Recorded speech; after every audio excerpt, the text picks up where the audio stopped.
Hello everyone, welcome back to my new video. I hope हजुरहरू सन्चै हुनुहुन्छ होला। म पनि एकदमै सन्चै छु। न्यू डे न्यू भ्लग साथीहरू। हाम्रो चाहिँ हिजो काठमाडौँको यात्रा सुरु भएको थियो। हामी चाहिँ आज काठमाडौँ पुगिसकेका छौँ।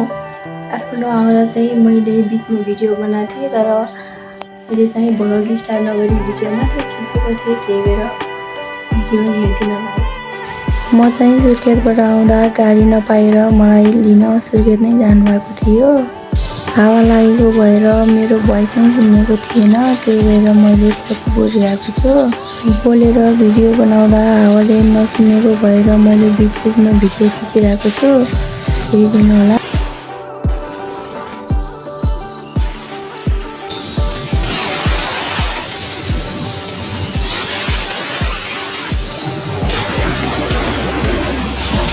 हामी चाहिँ अहिले यहाँ यो भाइरल ठाउँमा आइसकेका छौँ।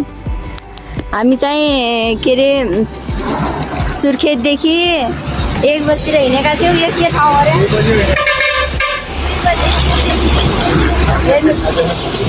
ठाउँको नाम थाहा छैन है, टिकटकमा भाइरल भएर हामी चाहिँ यहाँ गाडी रोकेका हेर्नुहोस्।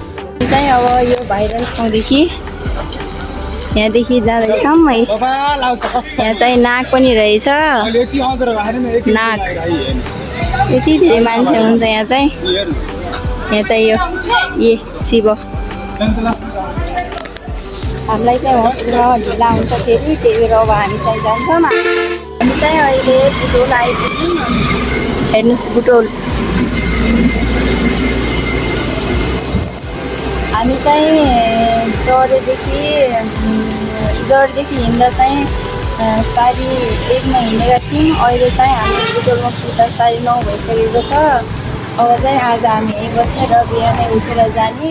हाम्रो हालत चाहिँ बेहाल भइसक्यो साथीहरू। कपालको हालत यस्तो छ, कपाल या हावाले पुरै उडाएर यो लटा पर्न लागिसक्यो। अब धमेनीहरू जस्तो छ, के गर्नु, गाडी साह्रो गरेर बुटोलसम्म पुग्यो। काठमाडौँ पुग्न अझै 6-7 घन्टा लाग्छ।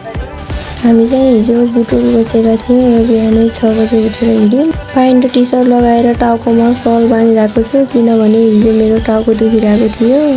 हालत खराब भइसक्यो। अहिले मुस्लिमभन्दा अगाडि पुगिसकेका छौँ। अब चाहिँ काठमाडौँ पुग्न चाहिँ 3-4 घन्टा जति छ होला।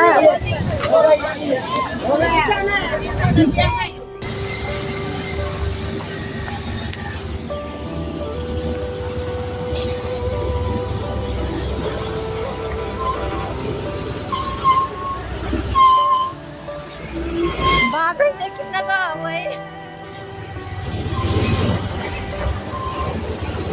बाबा।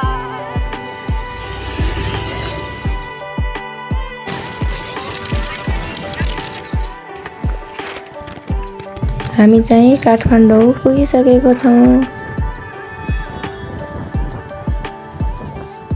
अहिले चाहिँ हामी रुममा बसिसकेका छौँ साथीहरू।